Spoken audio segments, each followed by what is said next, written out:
Zixuan, Yeah. pronounce POS and check, please.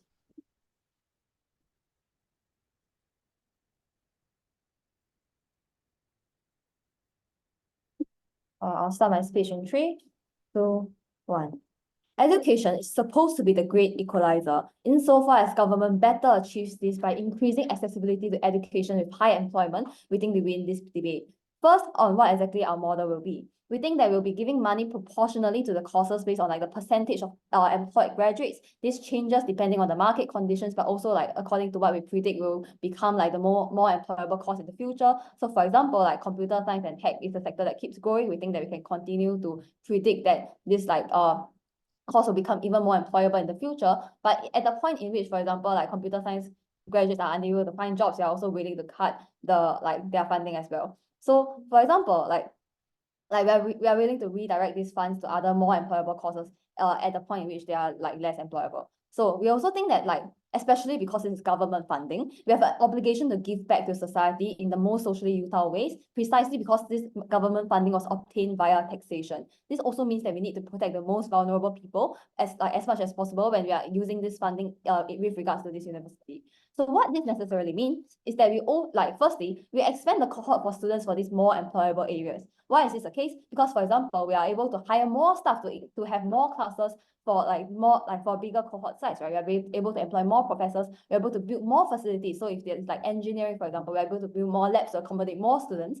We are also able to, for example, second thing, which is lower the requirement of these courses to begin with, recognizing that a lot of these highly employable courses tend to be very competitive. You need very high grades to get in, like things like law, computer science, medicine, for example. So but just by increasing the cohort, right, we are able to expand the number of people who are coming in, which also means that the standards for the grades will drop, right?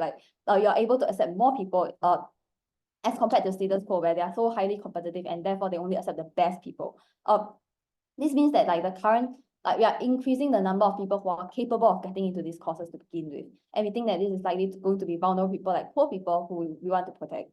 Third, we are also just able to offer a lot more scholarships on our side, precisely because of these fundings. So because of this, we are, for example, able to recognize talent and therefore allow them to get into these courses very early. Also give them a full right for university, etc. All right, now on to the arguments. I have 2 arguments for today. First, on why we increase accessibility of education with more returns for poor people, and second, on why high employability is extremely important. So first, on why we increase accessibility. First thing, poor people really need high employability courses the most. This is because they just need higher earning jobs in order to lift their family out of poverty. They want to, for example, secure retirement for their elderly parents. They even just need to feed their family and get them through life in the future, right? So what this necessarily means is that they just really need to get into these higher employability courses to begin with. Oftentimes they're locked out of this in status quo, insofar as this high employability courses tend to be very demanding or tend to be extremely expensive. Think of the medicine, the high tuition fees for medicine, high tuition fees for law. So this means that at the point in which even when poor people can get in status quo, they often need to take extreme loans in order to do so, right? They have to make extreme sacrifices. They have to try very hard to either get a scholarship, and at the point in which they can't, they have to risk potentially landing their family in even big further into poverty insofar as they take out a loan, and they need to make sure that they get returns in their job in the future. As compare this to rich people, right? Relatively compared to poor people, they are far more able to sort of afford to do less useful things in their university education. This is firstly because for example, they own the safety net of their parents, which means their trust funds is capable of hosting them far into the future. Second, they are likely going to receive employment from the parents' companies or something other, for example, through nepotism anyway, which means that what they actually do in university doesn't matter that much. Which is to say that we are benefiting far more poor people at the point in which we do this. But even if it's true that rich people also get into high employability courses, because we see a lot of rich people in law because it's so expensive, right? Even at this point, just just by increasing the amount of money that's like within this course means that like what I said previously, we are increasing the influx of students because we are increasing the number of people who are capable of getting in to begin with, which means that this means like more spots that are available for poor people and makes it such that these courses are no longer just restricted to the rich. But before I move on, POI. So why can't we just directly give all of the scholarships and funding to the vulnerable people, which we do in status quo, instead of making it in by course and giving some money to people who don't need them on your side? No, we think that like so right, the problem with like just giving them like okay, this like an education motion, right? It's about like how even independent of poor people, we think that what we also need to do is just to make sure that money is going to the most socially without like areas, which is what I said previously in my model, precisely because these are like high tax, like these are tax, this is essentially just tax money, right? So like even if it doesn't go directly to poor people, we are at least ensuring that this money is going to somewhere that benefits society, even if like some of it might benefit people who are already rich. Okay, but moving on. Why is it that this like courses also need a lot more money? It's just in general. Like firstly, because we think that like just think about it logically, like a computer science student might need like a laptop to code, they need like a lot of resources for like or like engineering students, they need labs, like science students, they need like scanning electron microscopes or whatever. All of these things are equipment that need money, right? Think about this as opposed to like the currently less socially utile, like or like less employable courses like a lot of the humanities, let's say. What you really need for those humanities courses generally is just a classroom for you to be able to teach, as opposed to these other facilities that are required. So they just naturally already need a lot more money to begin with. Like lastly, like we think that these high employability courses are also important because like we just need to like make sure that people don't get screwed over with student loans that they can't like handle. Okay, so why is it that high employability courses are important? Firstly, like what I said, that they tend to be fields that are constantly evolving in society that requires more demand, that have a natural like high demand for labor to begin with. So we thought like with this is like about technology, right? Like the growth in the demand is just a natural part of like how society and economy is working. Second, they also tend to fulfill like basic needs and are crucial services. So think about your your doctors, your lawyers. These are people who are extremely needed in society. There's constantly a high demand for these people. Third, they also are usually fairly socially without. So just think about it, like do we need a lot of philosophers in today's world? Not really, right? Like you just need a few, like in order to like think things out. Which is to say that like we are completely fine with throwing off like the like high number of people who are able to get into philosophy, as opposed to on our side we redirect this to other areas that need it more. Therefore, very proud to propose.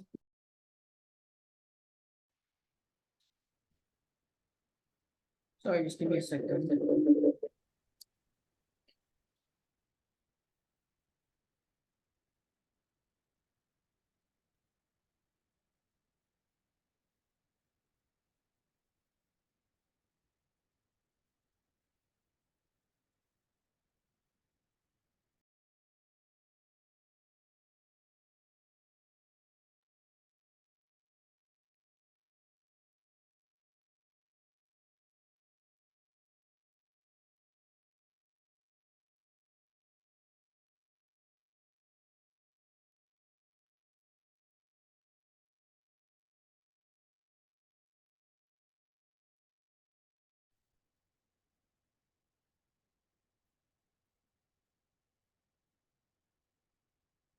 Okay, ready?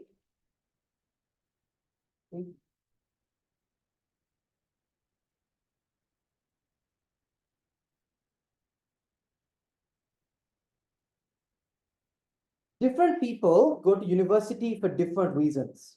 Poor people go to university because they see it as their ticket out of poverty, that through getting a degree and a job, they can actually make money. Rich people go to university because they want fulfillment, they want to expand their knowledge because they don't need money. On our side of the house, we ensure that because poor people go towards the degrees that are the most employable, allocating more funding towards those degrees makes them more accessible. But also, allocating funding towards those degrees ensures the increased quality of the graduates coming out of those degrees that's able to then fulfill the demand for those skills in the market, which is also better on a whole. I'm going to first deal with this outcome about how poor people can go into the humanities and therefore help solve social issues. The problem is that it's unclear why just because poor people are aware about social issues, why that means they're going to be able to do anything about this. Because the problem is that poor people lack the political capital as well as the social capital to do anything about these issues to begin with. But also, surely poor people being able to actually make money and put food on the table and help their parents, for example, pay off their mortgages is a far more direct and proximate impact than the speculative impact of these people being able to solve social issues. That's out of the debate. Two things in this speech. First, I'm going to explain to you why allocating funding towards these high employability courses, as opposed to Gov's alternative of allocating funding directly towards poor people, is likely to lead to greater accessibility for poor people in these courses to begin with. Second, I'm then going to also show you as to how you get more labor for socially utile jobs and why that's a good thing. Firstly, in terms of allocation of funding, the problem with Gov's alternative is this.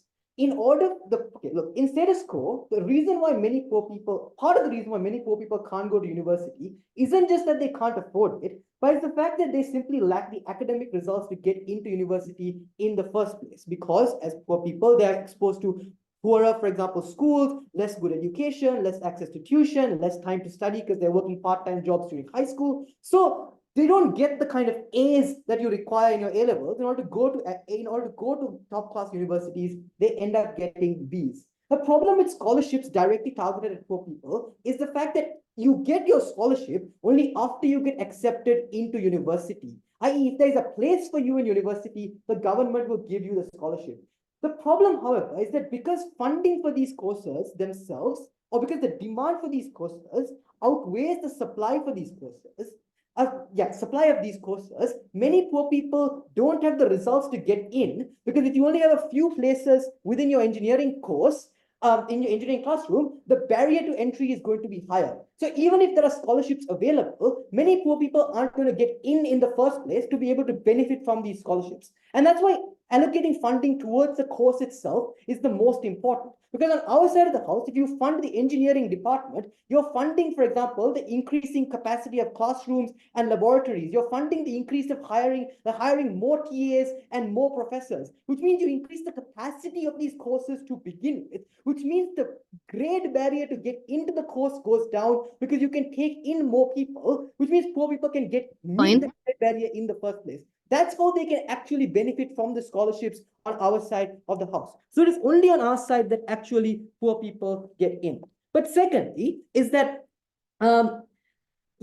secondly, Gulf says that it's okay that poor people can just take the scholarship and just go do any degree, and that any degree is a good thing. This is unlikely because because getting a job after your degree is the most important. Because even if you get a scholarship, most scholarships are like partial scholarships, right? They give you half tuition or they don't cover your accommodation and all these things. Which means if you're poor, you're going to still have to take out some amount of debt in order to cover things like your living expenses or your textbooks or your tuition that's not covered by your scholarship. Which means at the point at which you graduate, if you don't get a job, you're stuck with a mountain of debt that is in fact a net negative in your life, and you then have to end up in a debt trap trying to pay off. So just having a degree is not a costless thing. There is a cost in this case, which is why it's important that poor people go into employable jobs.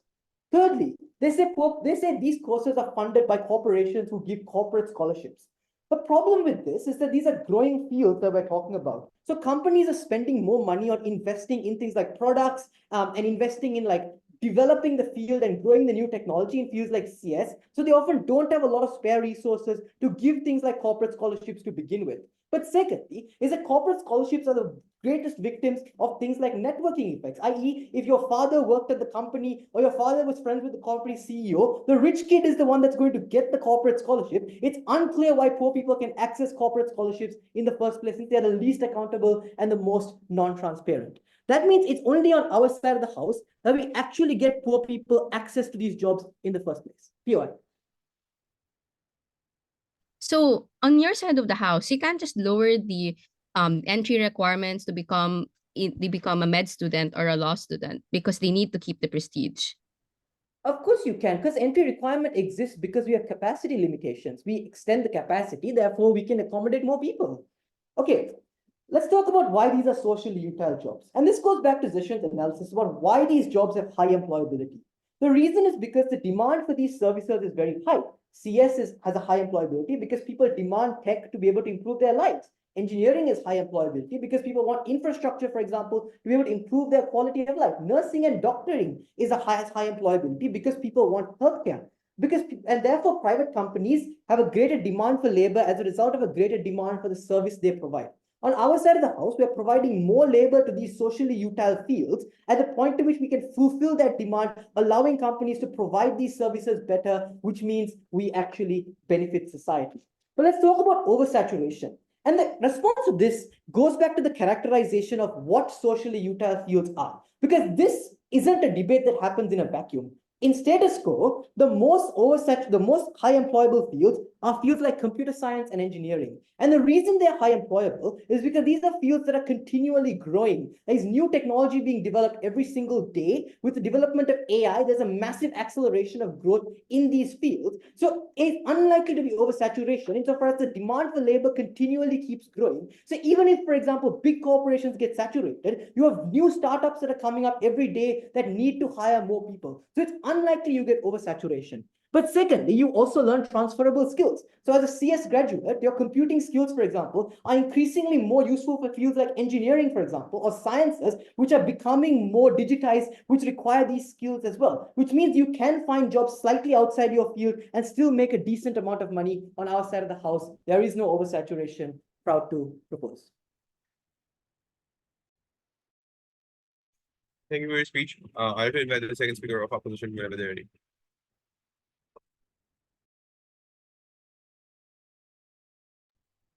Hi, can I check if I'm both audible and visible? Yep. Okay, thank you so much. Great. All right.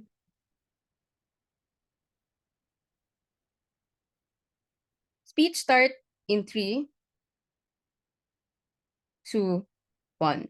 Two things in my speech. First is why we guarantee more access. Secondly, in societal benefits. Before that, I want to make two things particularly clear in this debate. Our policy is just far more targeted in getting government's benefits, right? Because our funding and our scholarships go to the people who literally need it the most, versus on government bench where they have to contend giving money to even people who would have gone to the university anyway and do not need the scholarships. So by virtue of the usage of resources, we are able to benefit more vulnerable people. The second thing is, it is not mutually exclusive on terms of expanding capacity, right? The funding will be the same on both sides of the house. We're using the same amount of resources. The question is, how do we allocate this? And note that Deputy Prime Minister tries to misrepresent the debate by saying that it is far more difficult on our side of the house because you have to pass the university and then that's where we give you the scholarship. It is actually worse on their side because on our side of the house, exactly, you just have to get the general university grade for you to be guaranteed the scholarship. And their side of the house, you have to specifically pass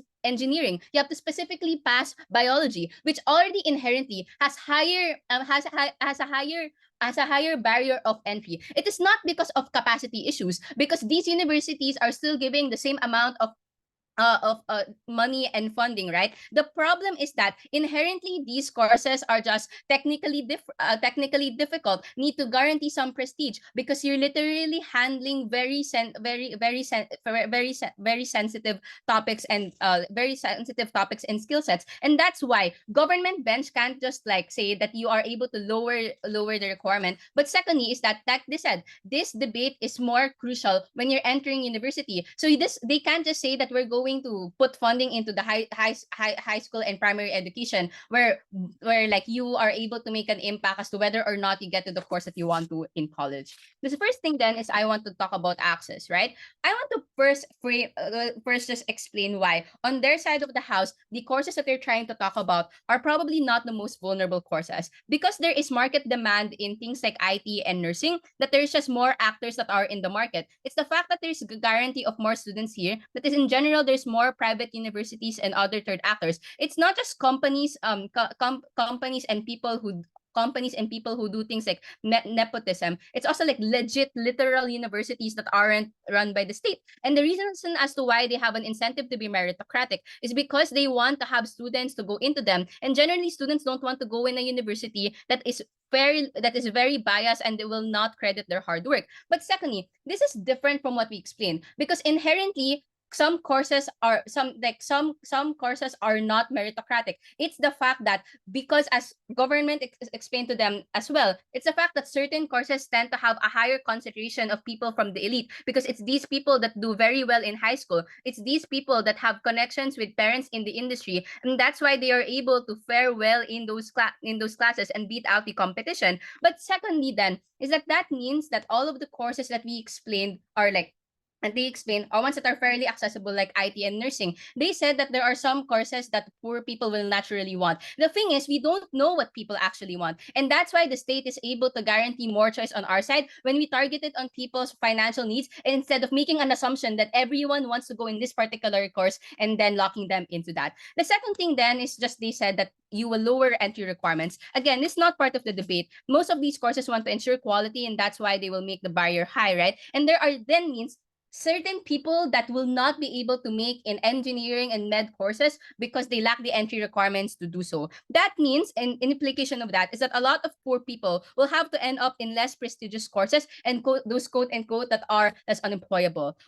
Why is it that you make education for them worse? The first is that the quality of education is bad. The point is, transferable skills are not mutually exclusive on either side of the house. You still learn certain skills in sociology and political science, right? Things like communication and writing that will help you in your job. The problem is that when cutting funding from these courses make it so that you're not able to have transferable skills, and that's why when you graduate you end up being unemployed. But secondly, and this is more important, right, the strategy of a lot of students that are not able to meet the initial entry requirements of university is to shift from course. You make it difficult for them to shift from the course that they actually want to or is more practical later on because of the disparity between these courses and the quality of education that you get here. That means, for example, initially, if you're a sociology student or an interdisciplinary student, it becomes impossible for you to shift into biology because the disparity of skills between the core subjects is already very difficult.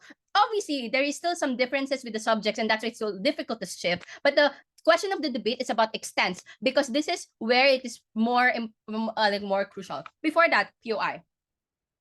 So even if you give a lot of scholarships to poor people, there aren't that many scholarships that exist. Isn't it better to increase general capacity so that we can admit as many poor people as possible? No, capacity is the same on both sides of the house. Either on your side, it's general capacity, and you're wasting resources because you're giving some money to rich people. Or on our side, it is targeted. It's the fact that you just have to meet the university requirement, which on either side of the house, you will have to do anyway. And then you get the scholarship regardless as to which course you go into, and explain why that's accessible. The second thing then is on societal benefits. The first is I want to explain how we reduce unemployment because we will have a balance of all courses. I want to point out that government bench uses a particularly terrible example to use. They said that you use IT, and they said that jobs are continuously expanding. That's the point.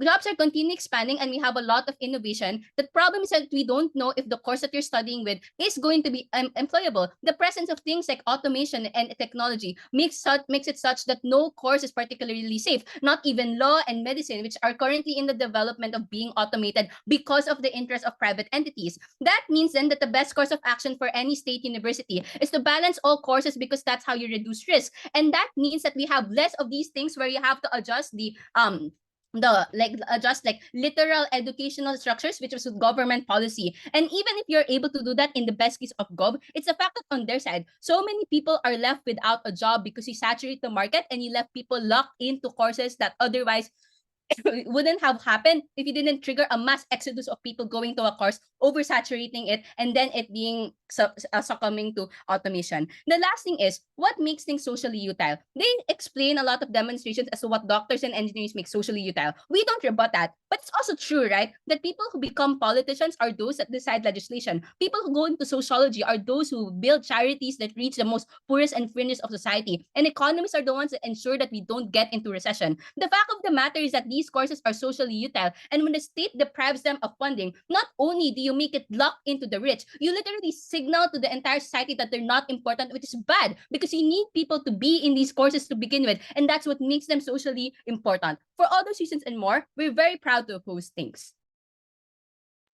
Thank you so much for that speech. I would now invite the third speaker on top. Hi, I'm Justin. He, him. POI's in the chat. Please, chat. Yeah. The problem with opposition is that resources are not being fundamentally allocated correctly in the status quo.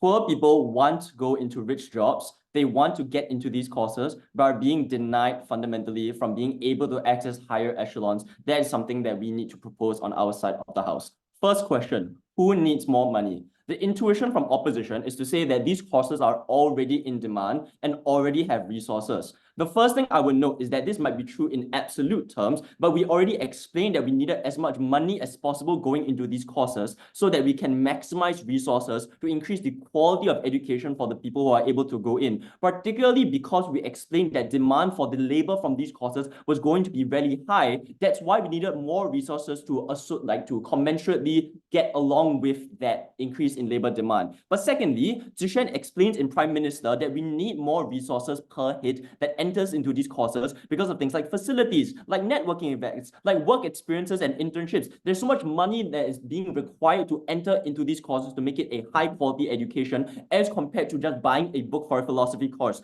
The central push then after that is that, well, this entrenches income disparities. Firstly, obviously that's not true. We will expand quotas on outside the house that leads to lower entry requirements. And the thing to note here is that the competitiveness that exists within the status quo is not something that is derived necessarily from prestige. It's derived from the fact that it's a small cohort that these courses don't have that much money to go around. So they want to maximize the quality of their education to as few students as possible. If we increase the amount of money going into the course, they can therefore accept more students, particularly because obviously that funding will come with strings attached via a policy to accept more lower income students. And so the upshot is simple, like the high paying jobs simply don't just become that which is the domain of the rich. Even if our worst case, even if only marginally a few poor people get into these courses, at least the ones who get in are able to get the networking opportunities with the upper classes, are going to get guaranteed set wages for the rest of their life. They can trickle down to the rest of the community. The comparative that has not been responded to thus far is that they get useless degrees on that side of the house. They want to say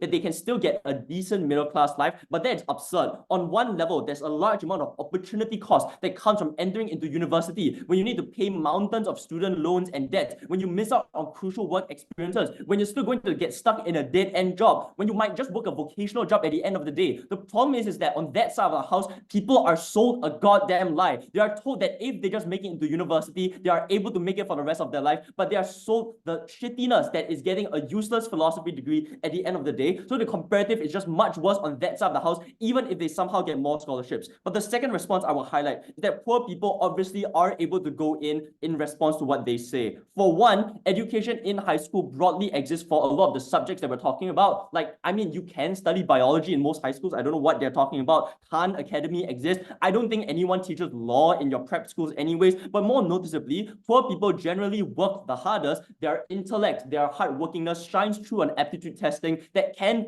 shine through more easily when we expand cohort sizes by giving them more money. But the third response is that prestige can be fundamentally broken on our side of the house. Women previously couldn't be lawyers 100 years ago. We changed all of that via our policy with increasing the quantity of money. So on the point of scholarships, we would just note a few things. The first is that the future wages of the people who get scholarships on that side of the house are lower. Assuming everything else is equal, our scholarships are better, because obviously we're still going to give scholarships to the poor people, right? Like, why would we give them to rich people? I just don't understand that. Secondly, when we increase the number of scholarships, that's actually something that can occur to a likely extent on our side of the house, because we're taking money from philosophy departments that didn't need that much money. They're already being wasted in the status quo. That means that we can actually get a few more scholarships out to poor people. But I just want to push this intuition. The number of scholarships on either side are honestly not that high. What is far more important is to increase the general capacities and the intakes of students that are being taken into the cohorts.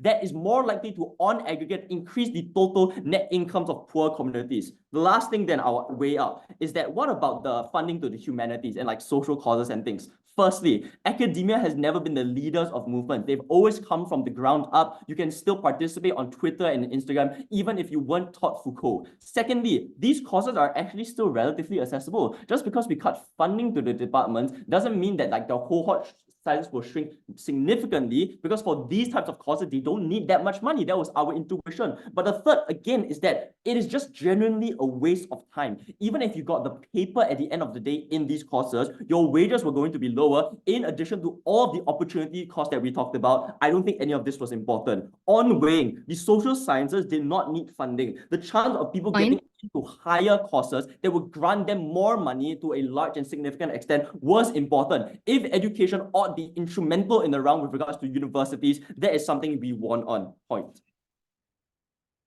You don't deal with your own problem, that inherently vulnerable people will be locked out of prestigious courses because in high school and grade school, they just have lower test scores and have no choice but to go into less employable courses. So let's How do weigh you it do up. that? Let's weigh it up. So like worst case, they can't get in, and on your side, they get into philosophy courses. But like what money do they make on that side of the house? You are not better. We said that we ought to take a chance and take that gamble. We did say that there was a significant chance that more poor people from marginalized communities were able to get in. And at the very least, the risk was something that you should accept in the round because you had a chance to grow up and rise.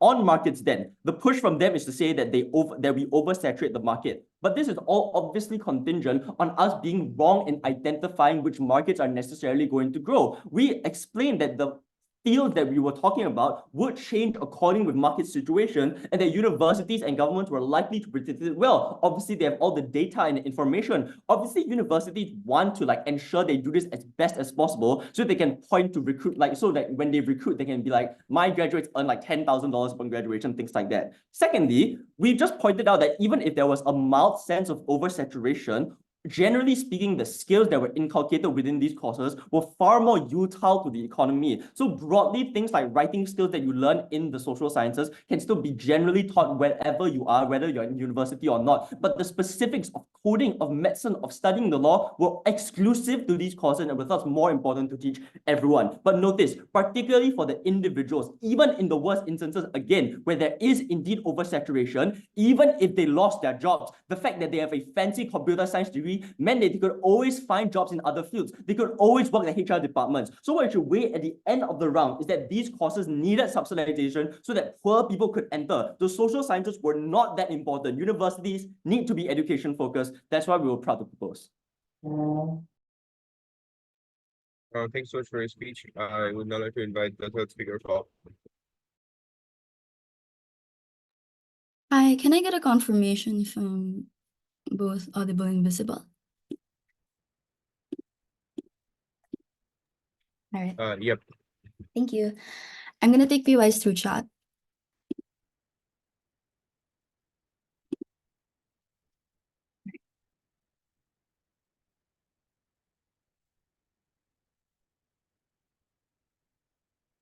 All right, starting in 3, 2, 1.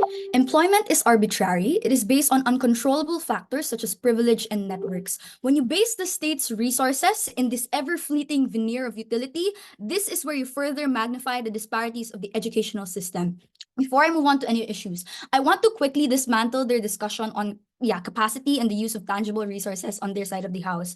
I think the important thing to note here is that capacity does not equate to employability. Take, for example, South Korea, who always yearly and annually caps its medical students graduates to 3,000 just because the inherent oversaturation of this market will inherently lead to lowering the standards and the barriers to access this kind of education. They don't engage with this comparative, right? The best response that we get from government rep is to say, it's okay, they can find other jobs. Again, they had to prove this structurally. They can't just assert that expanding the capacity of these classes, expanding the capacity of these slots in med schools will automatically lead them to jobs. We explained from Chelsea that only leads to further saturation and doesn't necessarily help the marginalized individuals. I'll further prove that in my speech later.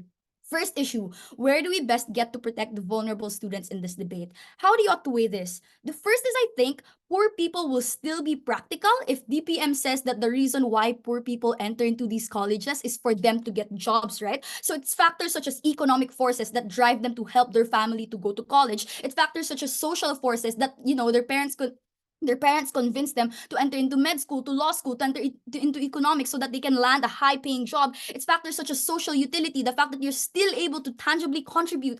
These things alone are symmetric in the debate insofar as you believe the characterization that poor people would still want to enter college because they want a job. Being practical would still be existent. What changes on our side then is at least one, you give these individuals the privilege of freedom that they don't get in status quo. You give individuals to choose choose from a variety of courses that would still allow them to be economically supported throughout their 4-year college stay. But the second thing is you give them the economic incentive to work harder. So even if at the very worst case that these individuals would land not the practical jobs ever, the fact is these individuals are supported. These individuals would want to incentivize to get jobs, to convince their future children to get higher paying jobs. At best, the gov push is incredibly symmetric because poor people would still want to enter college in the veneer of getting a job either way. The second point of weighing is on accessibility and barriers, because DPM is right. You only get the scholarship once you enter college in itself.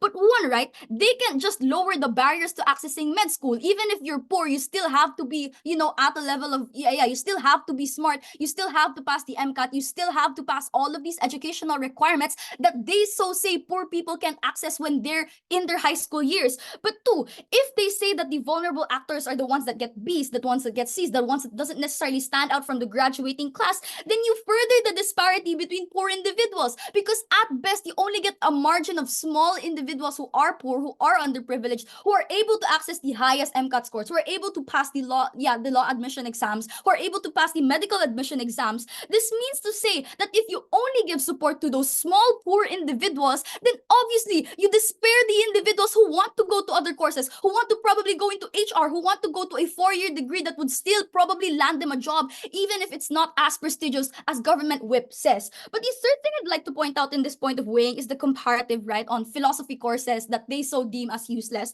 I think the point here is, even if most of the middle class individuals are going to opt into these, and like the basis is on need, right? So these individuals would probably be subsidized to do philosophy, subsidized to do education. The comparative is much better insofar as you're still able to grant them a job in the future. It's the fact that we already explained from Chelsea that more often than not, for example, in developing countries, the only entry barrier that you get to in order for you to get a stable job is for you to have an educational degree of 4 years in college, right? This means to say that the poor people that you give scholarships to on their side of the house is not only limited, but you further the access, because this is only limited to the poor individuals who are talented enough, the poor individuals who are able to pass these tests. This means to say two things. At best, the comparative only limits to a few number of marginalized individuals. Therefore, you do not help the vulnerable. But two, you further constrain these vulnerable students from ever entering college, because the idea then becomes you have to be smart enough in order to enter. They don't necessarily prove as to why the barriers of med school will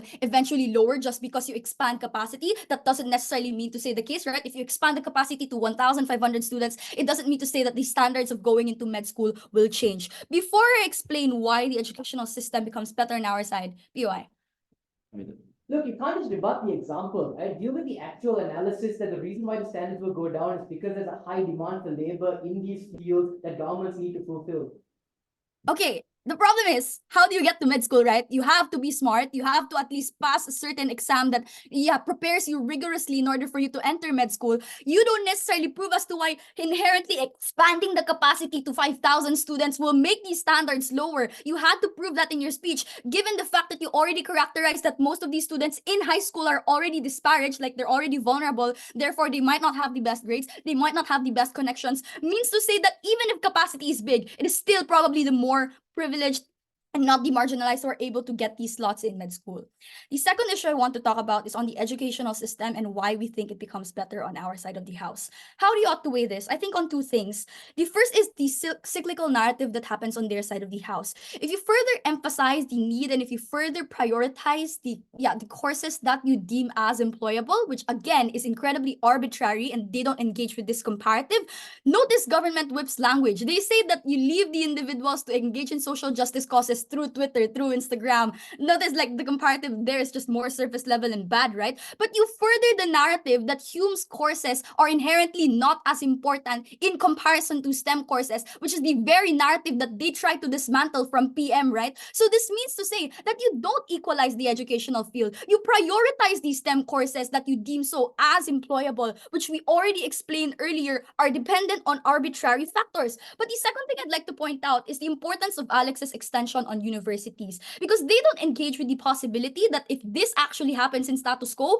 a lot of universities will shift their university policies, will shift their educational systems. The worst case is that they let courses die out. They let professors lose their jobs. They let resources that they so deem to be important on their side of the house die out. At the end of this issue, this means that the educational system on their side of the house will prioritize the STEM courses that they so ought to protect. But again, the individuals who are going to be entering into these STEM courses are the individuals who are the most privileged in the system of employment, which we explain is arbitrary. All of those being said, we protect the vulnerable, we get a better educational system. All right. Thank you so much, everyone. That brings us into the constructive round of debate. I'd like to invite the reply speech from side opposition. Hi. Can I check if I'm both audible and visible? Yep. Okay, thank you so much. PUI. Sorry, no PUI. Okay. Speech start in 3, 2, 1. It is the exact rhetoric of government bench that ensures that people are unemployed and people are not able to have a meaningful education. 3 things in this speech. First, on general capacity. Second, on poor people. And lastly, on education. First is on capacity. I want to point out that both sides of the house will still have the same slots and the same extent of people getting into the uni. But we explain why our side is better. Because a general capacity type of policy favors the rich and is a waste of resources, because everything that you put in a rich person scholarship is one that you take away from a poor person. But secondly, note on their rhetoric, right? For you to get a scholarship, you have to specifically pass a certain course. And the courses that they want are the courses that are inherently have high requirements because they have to ensure the quality and caliber of their students. Versus on our side, where you just have to pass a university QPI and then you'll be able to get your scholarship. So our side already wins in terms of the capacity clash. Secondly, then on vulnerable people, note that on their side of the house, they have to believe in their best case where you're able to pass the requirements. Our side already explains 3 problems with this. The first is that they have high university entry requirements, and the policy doesn't affect people who go to high schools and grade schools. So if you're already disprivileged there, you're not able to get this. And on their side of the house, even if they have increased capacity, it is people who would have been able to pay anyway, like middle class and upper class individuals that get the benefits. Secondly, is that if on their side you have more people and it saturates the market, inherently you will have to cap the number of people in university, because you have to ensure that the graduates you have do not become unemployed. And that's why even if you have the means to do so, you'll put on the cap on this. But lastly, inherently, and they also admit to this, these courses are not for everyone. Like, not everyone will fare well in med school, in law school, and will have to shift out because they get burned out, they're not smart enough and cut out for. So on their side of the house, you only benefit the small margin of poor individuals that are very gifted and are cut out for that. Our side is more charitable, and we engage in our best case. Even if you go into an unemployable course, why is it good? First is that you become unemployable because you have a degree, and the classes that you have are decent because funding is not cut off. But secondly, it's easier for you to shift. And we nuance this, right? That specifically this is a strategy used by people who are underprivileged in high school, but because they go to the same university, are able to at the very least shift in the course that they want once they already have their foot in. There's no engagement to this, and that's why you all have to buy these engagements that we provided from OP. The last thing then is on education. And to point out that the way that they try to disparage humanities is that you can learn things through TikTok and through movements in the internet. But we want to point out that we give things that are very technical in nature, things like how to run a charity, how to make good legislative policies, how to teach children if you are a teacher. These are things that you have to learn in the university, and you have to ensure that people know how to do in university. And important social functions that we explained are ones that you literally either dismantle or worse, leave it into elite capture when it's only the rich individuals that are far more equipped with how to manage these, and that's why you're able to perpetrate much more problems in society. But secondly, if you don't buy that, so let's assume that humanities and social sciences are bad courses, which again is something asserted from government bench, by the way.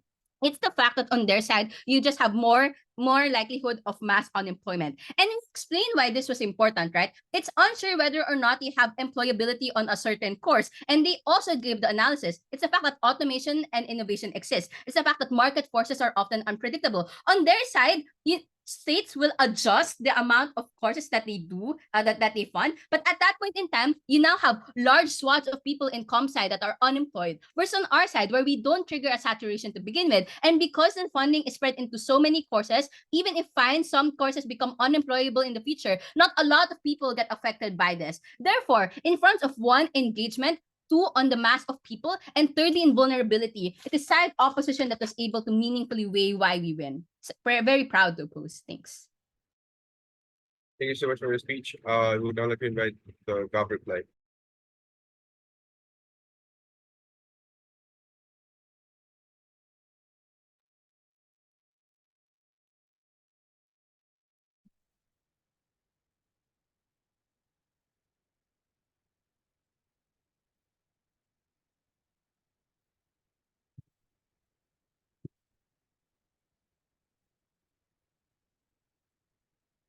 I'm going to ask two questions in this speech. Firstly, which side provides greater access to high employable courses to poor people? And second, which side ensures greater social utility by ensuring the socially utile courses companies have labor? Let's talk about access. Because the real problem here in status quo that we set up from first is that a lot of poor people want to go into high employable jobs because their objective is money, but there's a high demand for these jobs and limited capacity. As a result, there is a high barrier to entry. So poor people can't enter these courses in the first place because they lack the grades to do so, because of poor high school education, lack of time, all those things. So even if on Gov's side there are scholarships, these are unlikely to be useful because you need to secure a place in university first in order to get the scholarship. At the point at which the poor person doesn't have a seat in the university to begin with because they don't have the grades, those scholarships either go to the wealthier people or they go unused. There is no benefit from that money on their side of the house. What we tell you, however, is that if we invest in expanding the capacity of these courses by investing in building bigger classrooms, bigger labs, hiring more teachers, we can reduce those barriers. Ops' only response is that you won't reduce the barrier because of prestige and because of quality. But this is just unresponsive to all the analysis that we give you from first. That we already tell you that the reason these courses are very high demand is because there's a high demand for labor, and the government's incentive to fulfill that demand clearly outweighs some abstract notion of prestige, given this directly relates to economic activity.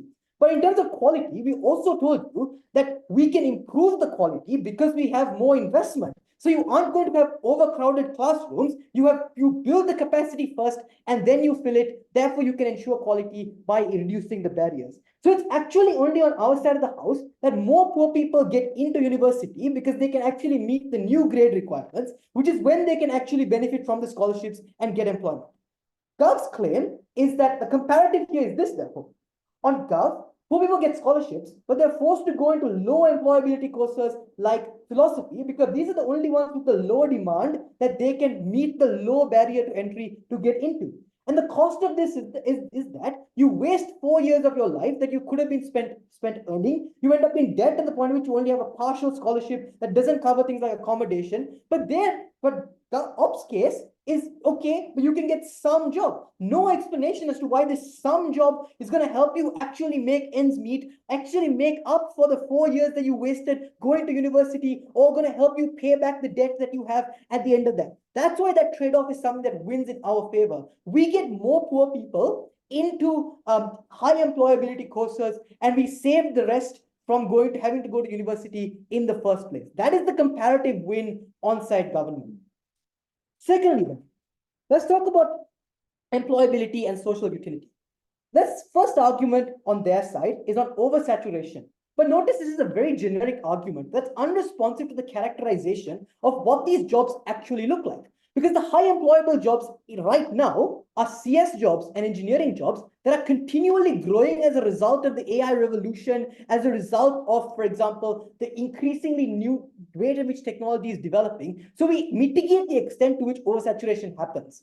But we also talk to you about transferable skills like coding that you can only learn when you're in university, which you can then apply to other jobs. Say if you're a CS graduate, you can go work in engineering, you can go work in finance, you can do so many things because of the IT revolution. This is specific to the characterization of the types of jobs that are currently going to be funded on our side of the house. Secondly, they say humanity is important for social movements. First, Like, or we tell you alternatives like grassroots movements exist, but notice there's no explanation on top as to why academia is likely to be the tipping point for why social movements get created and why you get change. It is on our side of the house that actual socially utile jobs that require labor, like engineering, which requires transport, infrastructure, which get to transport. These are the fields that get more labor so they can provide social utility to society. Very proud to propose.